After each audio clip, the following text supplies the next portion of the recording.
సీతారామ కళ్యాణం తర్వాత అయోధ్యలో అన్నీ హ్యాపీగా ఉన్నాయి. ప్రజలందరికీ రాముదే తర్వాత మహారాజు అవ్వాలి అని కోరిక.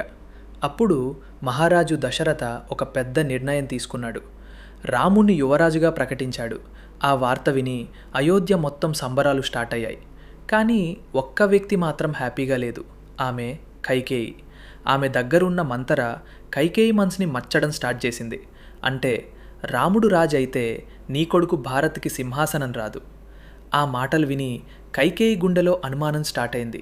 అప్పుడు కైకేయి దశరథ్ దగ్గరికి వెళ్ళింది. చాలా సంవత్సరాల క్రితం దశరథిచ్చిన 2 వరాలు గుర్తు చేసింది.